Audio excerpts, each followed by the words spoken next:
Jésus est debout, et je vous assure que jamais il n'a eu la noblesse de maintenant, pas même quand il faisait les miracles les plus puissants. Noblesse de la souffrance, mais il est tellement divin qu'il suffirait à le marquer du nom de Dieu. Mais pour dire ce nom, il faut être au moins des hommes, et Jérusalem n'a pas d'hommes aujourd'hui. Elle n'a que des démons. Jésus tourne son regard vers la foule, cherche, trouve dans la mer des visages haineux. Les visages amis, combien? Moins de 20 amis parmi les milliers d'ennemis. Et il incline la tête, frappé par cet abandon. Une larme tombe, une autre, une autre. La vue de ses pleurs ne suscite pas la pitié, mais une haine encore plus forte. On le ramène dans l'atrium. Pilate dit: donc, laissez-le aller, c'est justice. Non, à mort, crucifie-le. Je vous donne Barabbas. Non, le Christ. Et alors, chargez-vous-en, prenez sur vous de le crucifier, car moi, je ne trouve aucune faute en lui pour le faire. Il s'est dit le Fils de Dieu. Notre loi prescrit la mort pour celui qui se rend coupable d'un tel blasphème. Pilate devient pensif. Il rentre, il s'assoit sur son petit trône, il met la main à son front, son coude sur son genou, et il scrute Jésus. Approche-toi, dit-il. Jésus va au pied de l'estrade. Est-ce vrai? Réponds. Jésus se tait. D'où viens-tu? Qu'est-ce que Dieu? C'est le tout. Et puis, que veut dire le tout? Qu'est le tout pour celui qui meurt? Tu es fou. Dieu n'existe pas. Moi, j'existe. Jésus se tait. Il a laissé tomber la grande parole, et puis il recommence à s'envelopper de silence. Ponce, l'affranchie de Claudia Procula demande à entrer. Elle a un écrit pour toi. Dominé, les femmes aussi maintenant. Qu'elles viennent. Une Romaine entre et elle s'agenouille pour présenter une tablette de cire. Ce doit être celle où Procula prie son mari de ne pas condamner Jésus. La femme se retire à reculons pendant que Pilate lit. On me conseille d'éviter ton homicide. Est-ce vrai que tu es plus qu'un aruspice? Tu me fais peur. Jésus se tait. Mais ne sais-tu pas que j'ai le pouvoir de te libérer ou de te crucifier? Tu n'aurais aucun pouvoir s'il ne t'avait été donné d'en haut. Aussi, celui qui m'a mis entre tes mains est plus coupable que toi. Qui est-ce? Ton Dieu? J'ai peur. Jésus se tait. Pilate est sur des charbons ardents. Il voudrait et ne voudrait pas. Il craint le châtiment de Dieu. Il craint celui de Rome. Il craint la vengeance des Juifs. Un moment, c'est la peur de Dieu qui l'emporte. Il va sur le devant de l'atrium et dit d'une voix tonnante: Il n'est pas coupable. Si tu le dis, tu es ennemi de César. Celui qui se fait roi est son ennemi. Tu veux libérer le Nazaréen?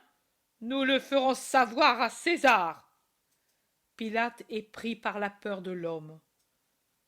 Vous voulez sa mort, en somme. Soit, mais que le sang de ce juste ne soit pas sur mes mains. Et s'étant fait apporter un bassin, il se lave les mains en présence du peuple qui paraît pris de frénésie et crie: sur nous son sang, qu'il retombe sur nous et sur nos enfants. Nous ne le craignons pas. À la croix, à la croix. Ponce Pilate retourne sur son trône. Il appelle le centurion Longin et un esclave.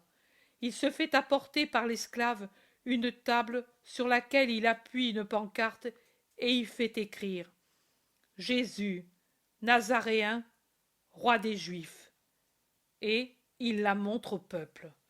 Non, pas ainsi, pas roi des Juifs, mais qu'il a dit qu'il serait roi des Juifs. Ainsi crient plusieurs.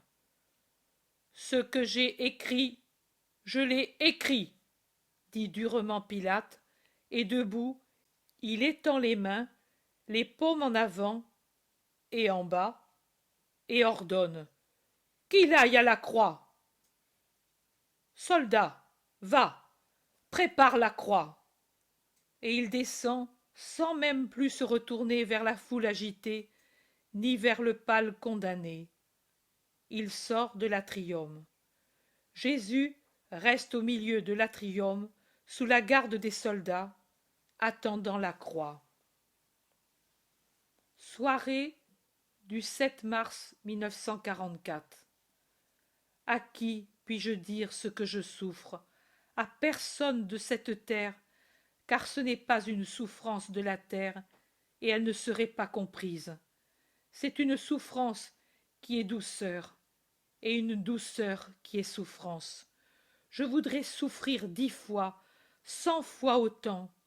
Pour rien au monde je voudrais ne plus souffrir cela. Mais cela n'empêche pas que je souffre comme quelqu'un qu'on prend à la gorge, qu'on serre dans un étau, qu'on brûle dans un four, qu'on transperce jusqu'au cœur. S'il m'était permis de me mouvoir, de m'isoler de tout le monde et de pouvoir, dans le mouvement et le chant, donner un soulagement à mon sentiment, puisque c'est une souffrance de sentiment, j'en serais soulagé. Mais je suis comme Jésus sur la croix. Il ne m'est plus accordé ni mouvement, ni solitude, et je dois serrer les lèvres pour ne pas donner en pâture aux curieux ma douce agonie. Serrer les lèvres, ce n'est pas une façon de parler. Je dois faire un grand effort pour maîtriser l'impulsion qui me porte à pousser le cri de joie et de peine surnaturelle qui fermente en mon intérieur et monte avec l'impétuosité d'une flamme ou d'un jet d'eau. Les yeux voilés de souffrance de Jésus, ecce homo, m'attirent comme un aimant. Il est en face de moi, et il me regarde debout sur les gradins du prétoire, avec sa tête couronnée, les mains liées sur son vêtement blanc de fou avec lequel il voulait le ridiculiser, et au contraire, ils l'ont vêtu d'une candeur digne de l'innocent. Il ne parle pas, mais tout en lui parle et m'appelle et me demande. Que demande-t-il? Que je l'aime. Cela je le sais, et le lui donne, au point de me sentir mourir, comme si j'avais une lame dans la poitrine. Mais il me demande encore quelque chose que je ne comprends pas, et que je voudrais comprendre. Voilà ma torture. Je voudrais lui donner tout ce qu'il peut désirer, même si je dois mourir de douleur, et je n'y réussis pas. Son visage douloureux m'attire et me fascine. Il est beau quand il est le Maître ou le Christ ressuscité. Mais cette vue me donne seulement de la joie, alors que cet autre me donne un amour profond, plus profond que ne peut l'être l'amour d'une mère pour son enfant souffrant. Oui, je le comprends. L'amour de compassion, c'est la crucifixion de la créature qui suit le Maître jusqu'à la torture finale. C'est un amour despotique qui nous interdit toute pensée qui n'est pas celle de sa douleur. Nous ne nous appartenons plus. Nous vivons pour consoler sa torture.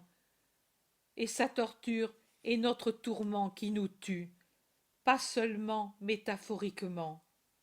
Et pourtant, toute larme que nous arrache la douleur est plus précieuse qu'une perle, et toute souffrance que nous comprenons ressemble à la sienne, plus désirée et plus aimée qu'un trésor. Père, je me suis efforcée de dire ce que j'éprouve, mais c'est inutile. De toutes les extases que Dieu peut me donner, ce sera toujours celle de sa souffrance qui portera mon âme jusqu'à son septième ciel. Mourir d'amour en regardant mon Jésus qui souffre, je trouve que c'est la plus belle mort.